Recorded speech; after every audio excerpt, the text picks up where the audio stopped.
আপনারা জানেন এই সরকারি মেডিকেল কলেজগুলোতে হসপিটালগুলোতে সরকারি স্বাস্থ্যসেবা গ্রহণের ক্ষেত্রে দালালদের দৌরাত্ম্য একটি অন্যতম প্রতিবন্ধকতা।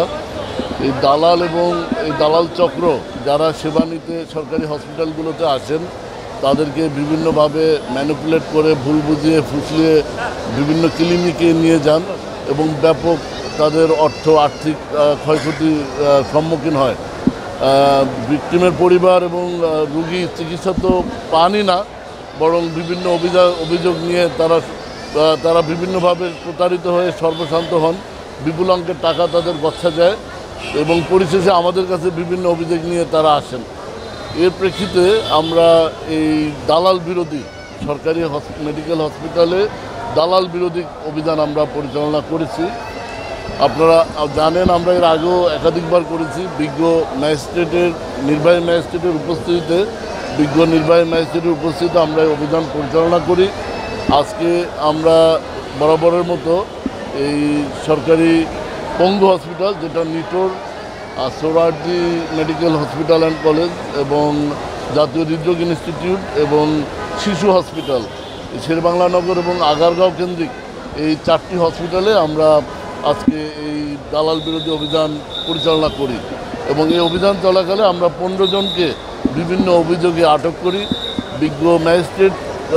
নির্বাহী ম্যাজিস্ট্রেট তাদেরকে বিভিন্ন মেয়াদে সাজা এবং আর্থিক দণ্ড জরিমানা করেছেন। তো আমাদের এই দালাল বিরোধী অভিযান এটা অব্যাহত থাকবে।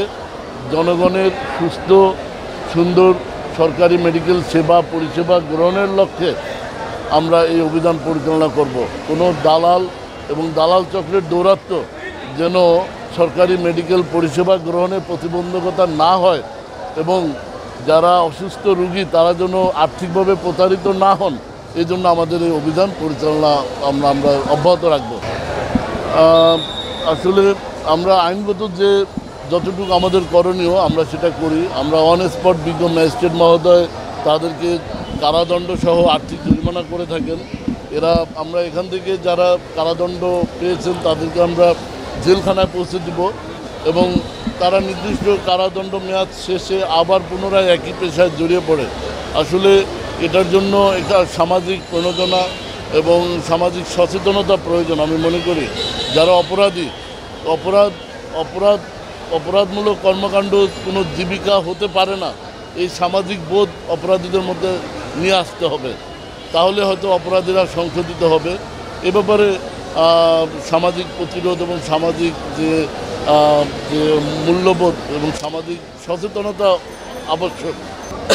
র্যাব 2 এর সিও স্যার আমাদের সাথে আছেন। আমরা অভিযান পরিচালনা করছি সকাল থেকেই।